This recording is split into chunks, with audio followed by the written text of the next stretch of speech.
I woke up to the sound of my alarm blaring, the same grating beeps pulling me from my sleep like a fisherman's hook. Groggily, I slapped the off button and stared at the ceiling, letting the dread of another day sink in. The early morning sun filtered through the thin curtains of my small apartment, casting long shadows across the room. I sighed, swung my legs out of bed, and started my morning routine. Little did I know this was the beginning of the strangest, most horrifying experience of my life. I work as a delivery driver for a local courier service. It's not glamorous, but it pays the bills. I grabbed my uniform from the back of a chair, slipped it on, and made my way to the kitchen. The smell of coffee already brewing greeted me, a comforting constant in my otherwise monotonous life. I poured myself a cup, savoring the warmth and bitter taste, then grabbed a granola bar and headed out the door. The drive to the depot was uneventful, as always. I navigated the familiar streets, passing by the same shops and houses I saw every day. The radio played the same old songs, and the DJ's voice droned on about the weather and traffic. When I arrived, I clocked in and collected my delivery assignments for the day.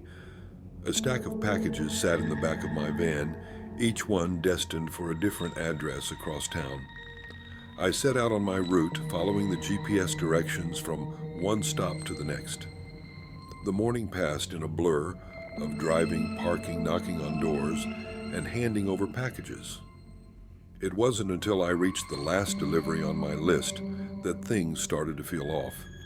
The address was in a part of town I rarely visited, a quiet residential area with large old houses. I pulled up to the curb and double-checked the package. The label read 47 Maple Street, and I confirmed the address on my GPS. It seemed straightforward enough. I grabbed the package and walked up to the front door, noticing the house's neglected appearance. The paint was peeling, and the lawn was overgrown with weeds. I knocked on the door and waited. No answer. I knocked again, harder this time, still nothing. I was about to leave a note and head back to the van when the door creaked open. A middle-aged woman with tired eyes and disheveled hair peered out at me. "Delivery for 47 Maple Street," I said, holding out the package. She took it without a word and shut the door in my face. I shrugged it off and returned to the van, ready to call it a day. As I drove back to the depot, I couldn't shake the feeling that something was off. The whole encounter felt surreal, like a scene from a dream. I arrived home exhausted. I microwaved a frozen dinner, ate in silence, and went to bed early, hoping a good night's sleep would shake off the weird vibes. But when I woke up the next morning, everything was the same, exactly the same. The alarm blared, the sun cast the same shadows, and I went through my morning routine with a sense of déjà vu. At first I thought it was just my imagination, but as I drove to the depot, the unsettling feeling grew stronger. Every detail of the day before repeated itself with eerie precision. The same radio songs, the same traffic, the same packages in the van. I even delivered to the same addresses. When I reached 47 Maple Street, the same middle-aged woman answered the door, took the package without a word, and shut the door in my face. My heart pounded in my chest. This couldn't be a coincidence. Something was very, very wrong. I returned home in a daze, barely able to comprehend what was happening. I tried to call friends, but no one answered. It was as if I was the only one trapped in this bizarre loop. I went to bed hoping against hope that things would be different in the morning. But they weren't. The third day was identical to the first two, and by the fourth day, I was losing my grip on reality. I started experimenting, trying to break the cycle. I drove different routes, skipped deliveries, even tried to stay home. But no matter what I did, I always ended up back at 47 Maple Street, handing over the same package to the same woman. Desperation set in. I began to question my sanity, wondering if I was stuck in some kind of twisted nightmare. On the seventh day, I decided to confront the woman at 47 Maple Street. When she opened the door, I shoved the package back into her hands and demanded answers. What's happening to me? Why am I reliving the same day over and over? I shouted, my voice cracking with fear and frustration. She looked at me with those tired eyes, her expression unreadable. Then, to my surprise, she spoke. "You need to break the curse," she said in a whisper, her voice barely audible. "The package holds the key." I stared at the package, my hands trembling. I ripped it open, desperate to find anything that could explain my predicament. Inside was a small, ornate box. I opened it to reveal a note and a strange, old-fashioned key.